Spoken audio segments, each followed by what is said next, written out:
Humans are actually really, really smart. We have natural inboard genius. And we've managed to socialize that out of us and then culturalize that out of us by consumerization, by a whole series of forces. That's not the only one, there's many. And if we can find a way for people to sort of express themselves fully, be vulnerable with each other so they can learn to trust each other and collect up data. I'm a big believer in, evidence-based decision-making, build experiments, share what they know, etc. We can probably up our game on decision-making together vastly. The problem is we're in complete lockup around these things. We're just in complete lockup, and the lockup is political. The lockup is a power play at that level. It's not that we're stupid. It's that the people who have power and who are running sort of that level of game are making it impossible for us to collaborate across the aisle, so to speak. And so what you see is local initiatives everywhere that are doing brilliant things. This time on the Plutopia podcast, technology consultant Jerry Michalski joins Jon and Scoop in the virtual studio. We discuss Jerry's latest project, Open Global Mind, social media, the era of post-truth, and much more. Welcome to the Plutopia News Network. This is Jon Lebkowski. I'm here with Scoop Sweeney and our special guest, Jerry Michalski. Yay! Jerry, on his site, it says that Jerry is a muse, a guide, and a connector. He's also been known as a technology consultant in plainer terms. He was a former managing editor of Release 1.0, which was an influential tech industry newsletter that Esther Dyson had started back in the early days of the internet. And Jerry is very well known as a networker. And actually, I'm going to read a little quote that I found on the Edge where you said, "People want to connect. They also want to make a living. Pretty simple. If they can do both at the same time, even better. How do people form community or a communion? How do they get this feeling of connectedness to other people? What kind of technology does it take? Does it even work through technology? The answer is yes." I thought that was a great quote and probably relevant to our conversation today. I should also mention that Jerry was founder of REX, the Relationship Economy Expedition, president and founder of Associate, which he's been doing for over 20 years. And today, I think one of the main things we'll be talking about is Jerry's new project, Open Global Mind. So, Jerry, hello. Sweet, thank you. I was just sort of reminiscing as you were talking through some of these things, and realized that I was writing about online community in '93 for Esther's newsletter. And I remember I had just finished my previous issue, which was about wireless communication, everything from infrared on your desktop to low Earth orbit satellites in the days of Iridium. And she said, "Do you know what you want to write about next?" And I said, "Yeah, I'd like to write about online community." And she said, "Huh?" And I was like, "Well, I've been on like the Well and CompuServe and AOL. I've been on all these things since I had a 300 baud Hayes modem, and something was happening. And right about then is when Howard Rheingold was publishing his book on virtual community, and it was great. And so we are many miles down the road from there, and yet a lot of the same things that were in evidence back in the day are sort of now, bigger in the room. So it's kind of cool." Yeah, absolutely. And of course, I've been involved with online community for many years, starting with bulletin board systems, but that was really my pathway to the Well. I found out that the Whole Earth people had something set up where you could like meet online and talk to people. And I thought that was a pretty great idea. I was already fascinated with the idea of communities and community development. And I think that, this is a way that we were probably somewhat aligned, though I also recall that you and I didn't actually meet until, I think it was the year 2000. I think it was on Rise, which was a social network that had been set up for business networking. Do you remember that? Do you remember Rise? I remember Rise for sure, yeah. And I was just remembering the Well. My first handle online was Spiff at Well. I in honor of spaceman Spiff, conqueror of the cosmos from the Calvin and Hobbes cartoons. who I think is my spirit animal. Have you been back to the well lately? No, not for years. You ought to go back for a visit. They're still pretty active. Amazing. Jamming along. Yeah, that's a community that's been around since 1985, I think it is. Yeah. So just to go back to Open Global Mind, to pick that up, one of the things that happened to me when I was a tech industry analyst, writing for Esther, was I realized I didn't like the word consumer, and that has fed my journey for the last 25 years. And then the other thing is that one of the 4,000 odd startups that came and pitched me had a mind mapping app called The Brain. And I saw it, like the inventor opened his laptop and started demoing the brain for me. And I watched him and I was like, oh, that's kind of how my brain works. So I wrote about them, invited them to our conference, started using the software 22 plus years ago, now almost 23 years ago. In December, it'll be 23.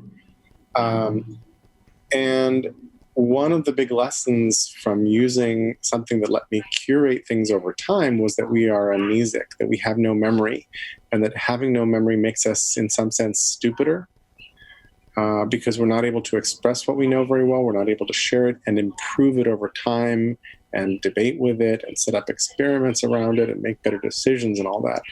So all of that is inspiration for this Open Global Mind project, which is not trying to build the next Facebook or the next Brain or like the next platform, but rather attract a bunch of projects that have already been working on component parts of this, such that they might interoperate better, such that we might figure out how to do more of this with one another, and figure out how to do all that.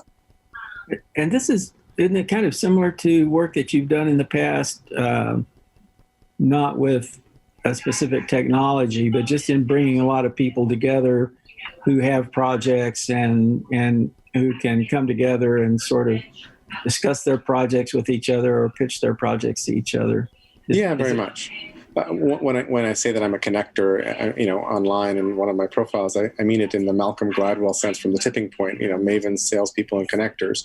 I'm a little bit of a maven because of this brain thing, but I'm definitely a connector because I love convening and I love introducing people to each other. And I spend a bunch of time on Zoom these days still listening to people with really bright ideas and trying to figure out how to help their ideas find better expression, or when I don't understand their ideas, calling time out and saying, hey, I know there's a pony here, but all I'm seeing is tail feathers, etc. So there's a lot of that in Open Global Mind. And sort of introducing Open Global Mind at the website that you set up for it, you relate it to the coronavirus pandemic. How did those two connect? Well, we've been, in 2016, the Oxford English Dictionary chose post-truth as the word of the year. And we've been in that era. And one of my concerns is that post-truth is not just like a 10-year digression, that it's not a decade, but it's a century or two, that we're going to enter an era where facts, science, journalism, whatever, are completely waylaid and overwhelmed by narrative and fear and whatever people want. And right now we're kind of in this fight over the narratives that run our lives, the narratives in our heads. And coronavirus, this pandemic, and the lockdown strategies in particular, have forced a whole bunch of the dysfunctions of our social systems up to the surface, and have forced these debates up to the surface. At this very moment, whether or not you wear a mask in the United States is becoming a political statement. And the teary-eyed governor of North Dakota is on video saying, please don't make this a political issue. This is really about saving lives. And yet, this philosophical argument, which is almost the defining battle of our times, I think, because it's shaping the world. Before this call, I was reading an article about Bolsonaro in Brazil and his assault on the Amazon and what's happening as a result of it. And he, of all world leaders, is the most adamant that this is completely bogus, that we should, in fact, just go socialize and not worry about it. So COVID is creating not only this moment where these issues are bursting, sort of boiling up into the surface, but it's creating a series of moments where people are sharing knowledge and doing mutual aid at the local level to take care of people who are vulnerable at this moment. It's creating I don't know about you, but my email traffic seemed to double when we went into lockdown. And it didn't double because spammers were getting a hold of, my email address better. It doubled because more people were busy putting interesting things in the stream. And I'm a natural curator of these things because I like to save them into my brain and try to shake it to make sense of the world. And I'm kind of overwhelmed. I have 20 open tabs right now of meaningful things I want to read and process. But at least when I read and process something, I have a way of sharing it back out because I harvest what were the insights that were in the piece into my brain, and then my brain is available for anybody to go look at publicly. They can go to jerrysbrain.com, they can click on Launch Jerry's Brain, and they can just browse around for free. Jerry, you mentioned the decrease or not an increase in spam in your email. I've noticed an interesting trend in the number of robocalls, spam calls that me as a senior citizen type has been just deluged with for months and months. And when the coronavirus panic hit, they went away. And that's interesting. I don't know if anyone has studied that, but I would imagine it's because a lot of those call centers that do that sort of thing shut down, or people stopped coming to work. And interesting, because I thought there'd been a rise in scam attempts worldwide because there's so many nice opportunities now to lie to people for whatever it might be, unemployment support, for insurance, for whatnot. Yeah, there are plenty of scams because you can see them actually on TV advertising. Yes. Get your copper infused virus mask. It's like, what? God bless late night TV. Even daytime TV. I mean, the companies are going on retooling and making masks that they're selling for $2 a piece out of paper. I had heard that the robocall efforts sort of depend on having people available to take a call back or to pick up a call. In call centers sort of globally, and that most of those call centers are shut down right now because of COVID. And that was one explanation I heard. I don't know whether it was valid or based on research or just speculation. I would love to see statistics on spam during lockdown. There's a lot of discussions now around the term sense making, the idea of trying to make sense of things and how we do that and how well we do that. I tend to think that people are not as good at truly making sense of things as they may think they are. You mentioned sense making in the context of your OGM project. Yeah. So how within that context would sense making work? So I think sense-making is one of my favorite words. I think that babies are born trying to make sense of the world. Like, what is this? Who am I? Where am I? How do I fit? What am I connected to? And then later on, who will love me? What should I do with my life energy? Et cetera, et cetera. But that our efforts at collaborative sense-making, collective sense-making, of trying to figure out the world together, go up and go down. And it's pretty. There's plenty of stories each of us have of terrible decisions that groups have made and brilliant decisions that groups have made. And I said earlier that the word consumer had kind of lit up in my head 25 years ago and formed a big part of my journey. And one of my ahas, one of my insights along the way, was that we consumerized not just consumer goods, but all of our spheres of activity. Like the electoral campaign we're going through right now is a consumer mass marketing exercise where media is central. Our healthcare system treats us as consumers. Our educational system, we're consuming degrees and we're treated as consumers in the system, et cetera. And I say all of that because when you're being treated as a consumer, you're being dumbed down. You're Joe Sixpack or Susie Homemaker, and you're being treated as a gullet with a wallet and eyeballs. You're not being treated as a whole human being who could create the good or whatever. And I'm overgeneralizing here because some very smart and more trustworthy entities are doing differently. They're treating us as humans. But by and large, the whole advertising world is a stalker economy that's just trying to get us to buy more stuff. And so My own belief, and this is just my amateur sociology maybe, is that humans are actually really, really smart. We have natural inboard genius, and we've managed to socialize that out of us and then culturalize that out of us by consumerization, by a whole series of forces. That's not the only one, there's many.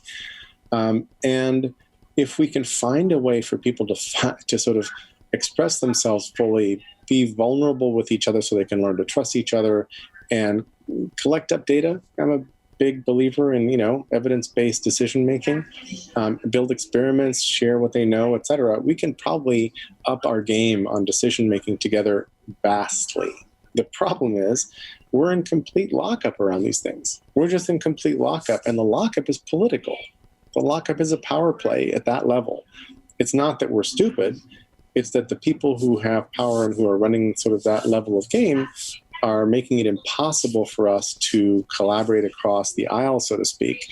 And so what you see is local initiatives everywhere that are doing brilliant things, but small, isolated, separated, trying to reach out to each other, kind of like, rhizomal networks. It's like we're one big fungus that's trying to connect through the soil.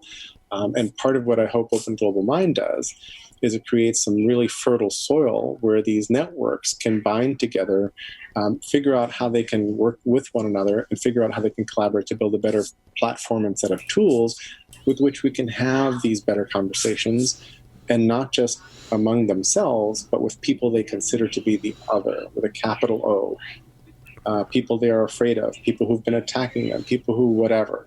Because if we don't manage to bridge that gap somehow through compassion, through listening, through understanding, through offering better alternatives, whatever it might be, we are well and royally screwed in the long run.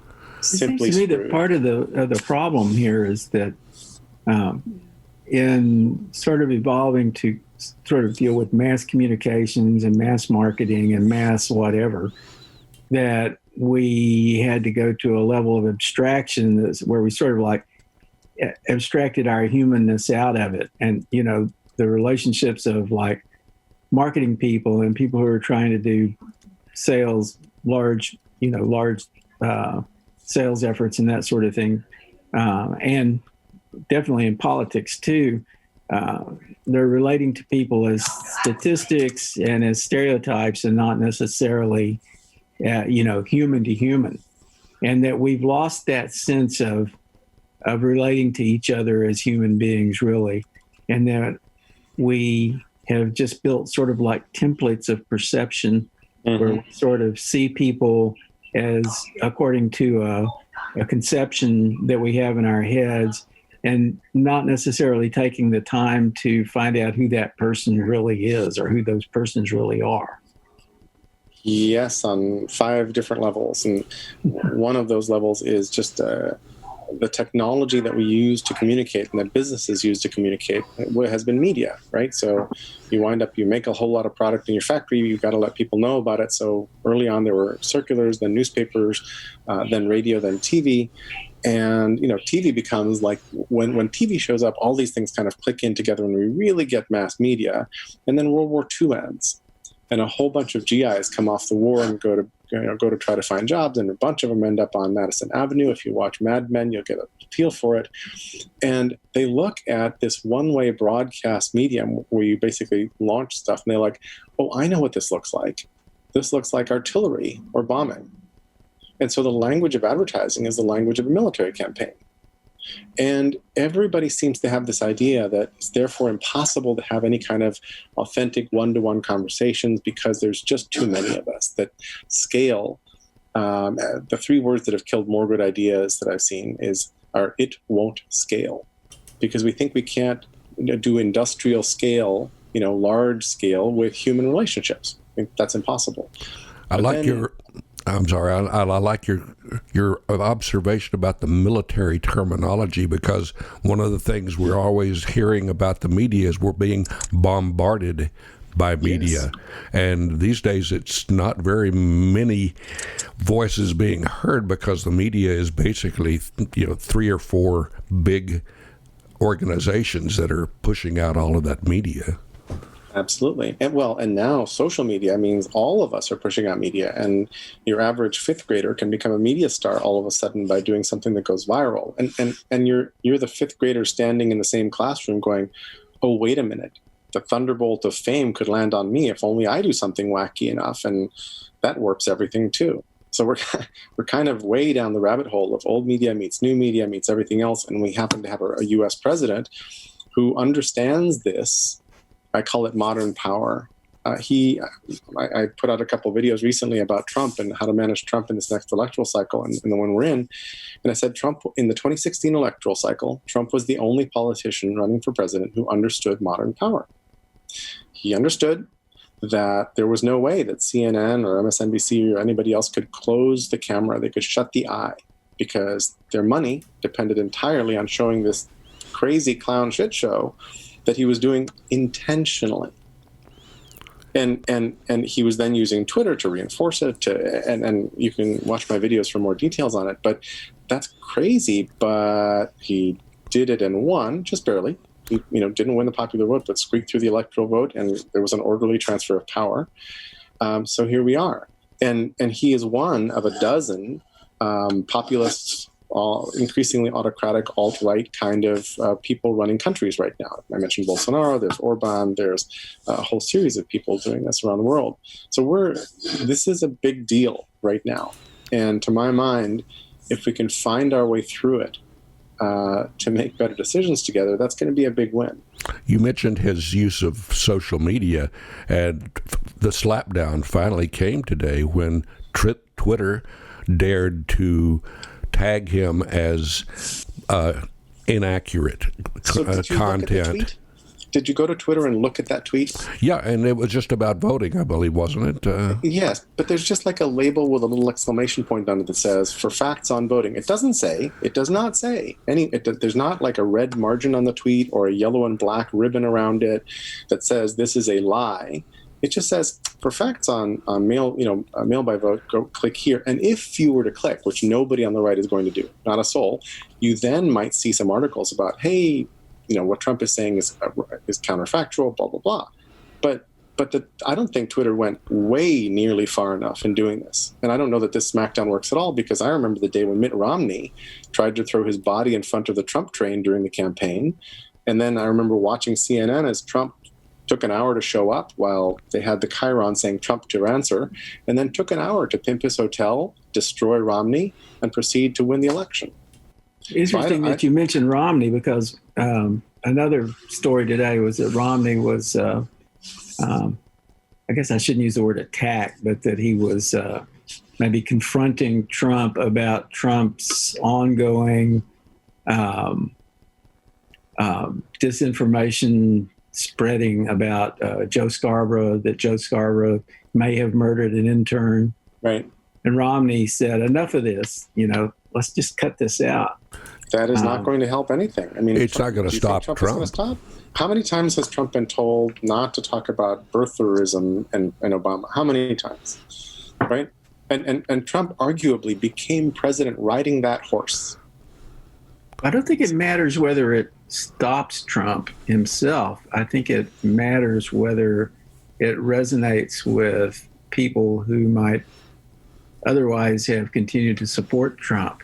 But yes, but those people are pretty locked in. But part of what I say in my series of videos about Trump is that these people like Trump because he's paying off for them. If you go look at the jobs to be done framework that Clayton Christensen and others came up with, basically a bunch of people voted for Trump because the system was rigged and broken for them, and they just wanted him to break the system. And for them, every time he does something that inflames the left and the media, they're like, score. Seriously. It's interesting that you say that, because they do high fives. They do high fives, and they're cheering because that's what they hired this dude to do, and he's pulling it off. Yeah, I was talking to some people who were really devout Christians and sort of asking them, I said, well, Trump is really kind of a bad character. Why do you support Trump? Why are you guys such avid Trump supporters, which they were? And they said, because he's protecting us. He's going to protect the Christian church. He's going to protect Christians. and they felt, I guess somewhat persecuted that they were not getting that protection before he took office. And regardless of what he might do, and regardless of what his character might be, they're convinced that he has their back. Well, for hawks, racists, ultra-conservatives, and evangelicals, Trump has already paid off better than any conservative or liberal president in the last 100 years. No doubt about it. No, there is no doubt in my mind. Many of the people already done more, and with McConnell's help, they've been packing the judiciary in a way that's going to pay off for 30 years. Many of the people that support Trump are not necessarily loving it, but they're doing like the old thing parents used to tell their kids when they gave them really nasty tasting medicine, is hold your nose and swallow and try to deal with it. And that there's a lot of that, I think, going on, of people are holding their nose and saying, it's good for part of what I believe. Yeah, let me reframe that for you. Trump is God's flawed messenger. It's not that you have to hold, you are holding your nose to click and vote for him probably because he does distasteful, weird things, but he is God's flawed messenger. That is the word through some highly religious communities that are busy overlooking his insane transgressions and stupid selfishness and egotism and like brutality and all that, because he's got lots of marks in the win column for them, and God's messengers aren't clean. They're not perfect people. Look, it's crazy, but acts of faith allow people to do that. That's faith. I'm fascinated by religion and faith practices because an act of faith is in fact the renunciation of logic to leap over into a worldview that is different. Immaculate conception. Right. We don't think that's possible. Scientists would be like, seems like a story. But it's part of the dogma of the faith of Christianity. And it's an act of faith whose gesture, the act of being faithful, means you're willing to jump over logic and science to say, no, this thing over here is true. And then everybody on the science side is like, I can't believe these people. Can you?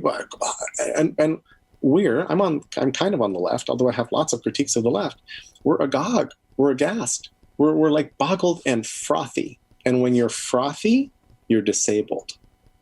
When you're in a froth, when you're all worked up, when you're outraged and you're shooting everybody, including your own, you are working against your own interests. And the left doesn't realize that. Yeah, I think they're having that there's a real struggle on the left. The left is so disorganized anyway, and there is so much, there's kind of like an internal polarization of the left. There's the left, and then there's the center left, and probably gradations in between. And there's the left out also, the people that have fallen from favor but still don't drink the Trump Kool-Aid. And in general, there's this idea, kind of vigilante culture, where anybody who does anything wrong, it's off with their head. Not only have them fired and removed from the world, but salt the earth they used to stand on so that nothing will ever grow there. And what healthy cultures do with bad behavior, and go to the Dagara tribe in West Africa, and like some young man does something bad, and you circle up the elders and their parents and the religious figures, and the shamans in the tribe, and you sit and listen to why it happened. You basically try to mainstream them back into the tribe, right? We're not doing that. We have this punitive vigilante culture that makes everybody afraid to stand up and speak up because you might get your head lopped off. And it's going to be vicious. It's going to be really vicious. And by the way, the far right has figured out how to weaponize social media, how to undermine trust, and how to work that little sucker, that echo chamber, like champs. It really works. And just to add a layer of sort of darkness here, the person on 8chan who came up with today's Pepe the Frog gif that goes viral is getting high fives from all his buddies on that side of the curtain, and they're achieving a sense of community that they did not have before. And a sense of power. And they are an insurrection, and they're allowed to just say the hell anything. Like on the right, You can say anything and you remain president, and lots of other offices now. On the left, you say you ain't black enough and you are pilloried. So this takes me back to OGM. Yes. I have a hunch that you have some thoughts about how OGM can fix what's broken.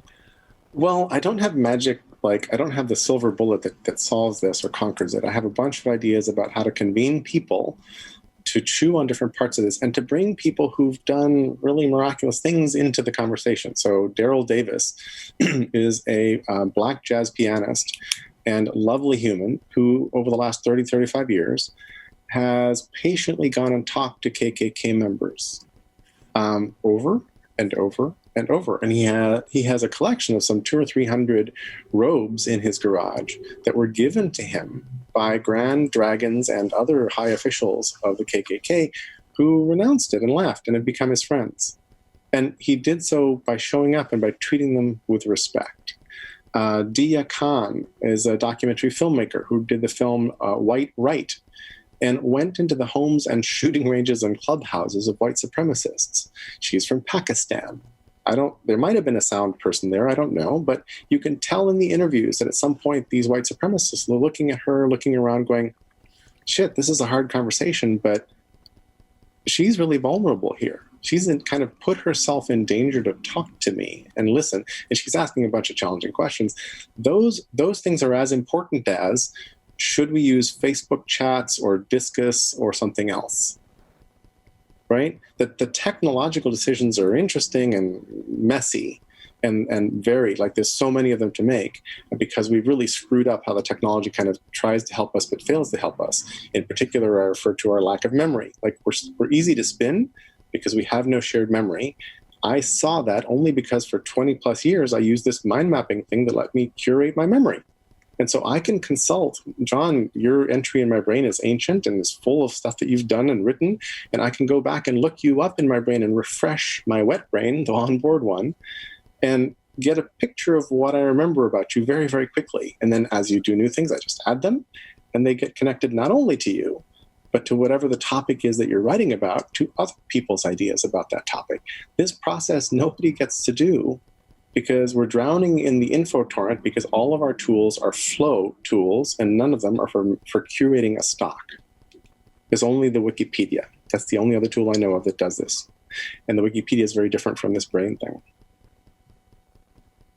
Well, it seems like curation is something that is really needed in a lot of areas, because it's easy to do any kind of media. Anyone, like as you said earlier, anyone, anywhere can make themselves into a social media star or a TV Absolutely. star, because it's so easy to do. Unlike the old days when there was you couldn't afford the production equipment for TV or radio, but anyone can do it now. Look at us. But the cost of all We're the gear doing have it. fallen to nothing. Yeah. But curation, it's easy to make the stuff, but it's not so easy to make it well and make it usable. If you must become a star, if you're bent on becoming a star, that's actually really difficult. If you're willing to roll the dice and put your sort of number in the lotto to become a star, that's pretty easy. And some of those numbers come up gold. Like they win big and they get bazillion followers and they become Casey Neistat or whatever. And it's hard to tell which one. I think it's not just curation too. The need and also the exercise that we're talking about, but also analysis. I mean, I think it's one thing to do really effective curation, but some of the best, like in blogging, there's been a lot of curation. Curation's been a big piece of what bloggers have done. Actually, I've always thought that the original influence for bloggers who were sort of curating and pointing at things was the way the Whole Earth Catalog did their reviews, or Whole Earth Catalog, Whole Earth Magazine. And the most powerful works of curation I've seen have included some analysis. It's like not only do you point to something, but you also explain why you think it's important. Mm-hmm. OGM, Open Global Mind, wants to be a container for a whole wide menu of analytic tools as well as curation tools. And for me, there's not that much difference often between curating and analyzing. And one of our problems is that many of our analytic tools are kind of one-off. They don't talk to any other tools. You have to import data into them where the data is kind of captive and not shared back or improved. They're like their own little islands. And what if we were all working on bodies of shared collective data where we understood that the data was trustworthy over time, or where it was untrustworthy? Because Nora Bateson has a really nice term called warm data. What she means is data that has context, because context is everything. I can give you, climate measurements that were done by scientists and climate measures done by amateurs, and they're both trustworthy, just in different levels. And if you understand the context, you can add a little, windage factor to what you're doing. So I think that the analytic tools are incredibly important. So I completely agree with what you're saying, John. And I want to find a way to motivate the makers of the tools to move toward one another, to move toward shared, improved data, and to make this sucker work so much better, so that when the Financial Times guy who's doing the graphs of coronavirus incidents that went viral early on, so that we can go use his data, so that he can share out his database and other people can say, oh, you know what, when you use time, it really screws things up. What's better is like the first derivative of incidents, and really only you should really only look at deaths, not cases, because everybody's measuring wrong, and blah, blah, blah, blah. Those are really interesting conversations to have. And I'd love to have them in ways that nourish and calm the fiery conversations that are happening at the political layer that we talked about a whole bunch just a little while ago. And I'm not sure that's feasible, because one of the tactics of winning the fiery conversation is to use huge bellows to stoke the fire. It's completely intentional. It's completely intentional. If you want some background on it, watch Adam Curtis's documentary for the BBC called Hypernormalization, spelled the British way with an S, not a Z. It's on YouTube. And he's saying we are already in a nonlinear war, and in a nonlinear war, information warfare is cheaper than bombs and bullets. And I actually believe that. I think that we are, like, Putin has a guy named Surkin, who is his lieutenant, who years ago was basically creating the fog of war, distractions in the political sphere. They would fund their opposition, and then they would tell everybody they were funding the opposition. So you're a citizen in Russia, you don't know whom to trust anymore, because Putin just funded these guys who look like good guys. So you'll buy anything. So if I can make you skeptical about everything, I've won.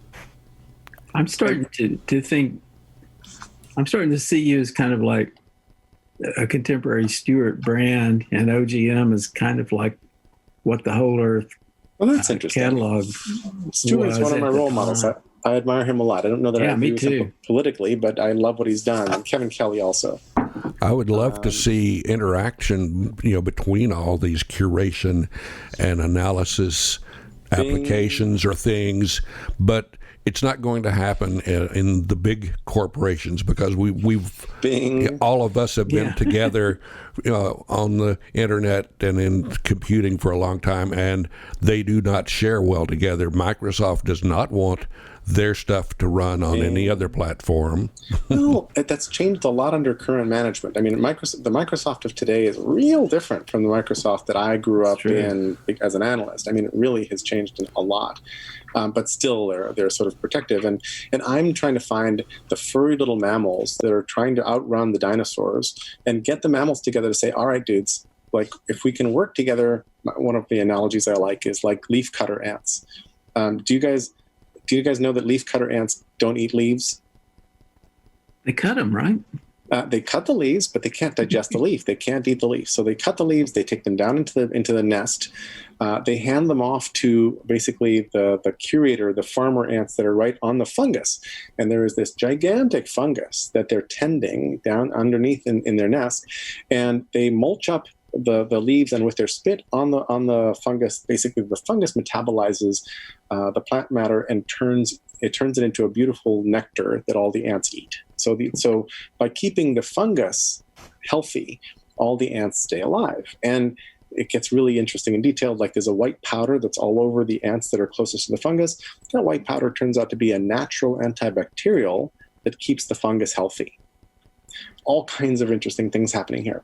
And what I'm trying to say is, if a bunch of us curators can come together and manage this fungus together so that it's credible and useful to a whole bunch of other entities who'd like to feed off it in different ways, and if we can participate at these different levels, the data level, the tools level, and the discourse level, I think we can start to make a dent in this. And I don't think it happens quickly.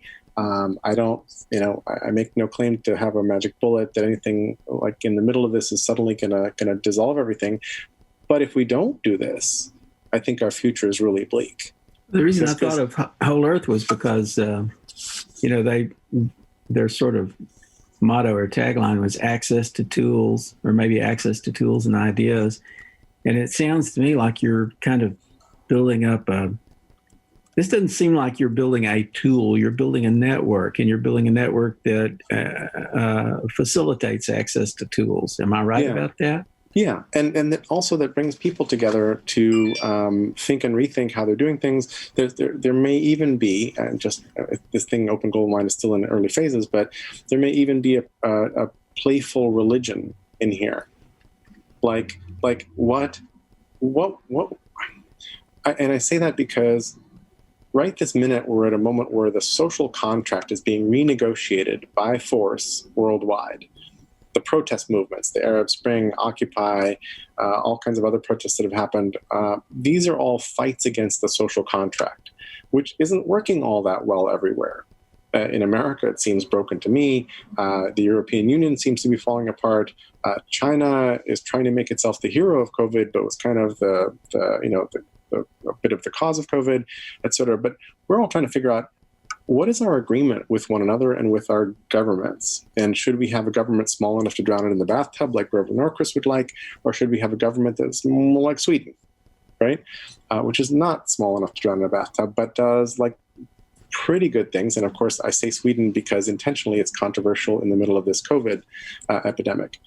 So I think that there's a piece of this which is about access to tools. And to me, Whole Earth Catalog was extremely tools-oriented and was the first place that started to collect up a bunch of different tools that could help you do permaculture, social action, self-sufficiency, etc. Here I'm saying it ain't just about the tools. It's about the vulnerability and connections and discourse and reconnecting us in some way that's useful, credible, and will help people who are very different do something together. Yeah. So what are your steps going forward from here? I mean, I was looking at your early design questions and which are kind of like requirements and inquiries. What are you going to do now to try to make this happen? So early stages right now, and I'm trying to sort of invite a few people in for the initial discussions to be architects, to kind of frame this up. And there's a bunch of very different issues that could use framing up. There are these kind of architectural low-level, how do we create distributed shared data? Is it like the linked data object model? I don't know. That's beyond my pay grade. But I know a bunch of people who are really, really smart on that stuff. And then there's this discourse and deliberation layer where I don't think there's one model for how to do that. But boy, I know a bunch of rock stars who are really, really good at that. And then there's tools like The Brain or Kumu or Prezi or whatnot, most of which are proprietary and kind of inward facing into their little silos. Can I talk them into playing in this pond and opening up their tools toward the data and toward one another and making them useful in groups? Can I train up people who are really good at using all these tools to then participate in new virtual meetings? Since business life has moved to Zoom for a while, it's actually easier for somebody to be curating something digital during the meeting that is then useful as an artifact from meeting to meeting to meeting. What if, like, what we talked about, decisions we made were at hand, not just in the stupid SharePoint file system, which is horrible, but in some other artifact that was actually not just useful, but maybe a little bit beautiful. So that's kind of where I'm aiming, and at this point I'm trying to attract people who'd like to be part of designing this. Then I'll try to attract people who have built some of the working parts that are open source, because those are the first people you want to include. Because already, if it's open source, a whole bunch of architectural components may exist in the world. And then I want to approach other entities. But along the way, I'd like to build sort of a container that will host commercial projects. So there will be clients doing paid work using aspects of this platform who may not be bought into all of the program, but who may really like and appreciate the things that this program is heading toward. It sounds like you want to build a social wiki that everyone can contribute to and access regardless of what their creation or their needs are.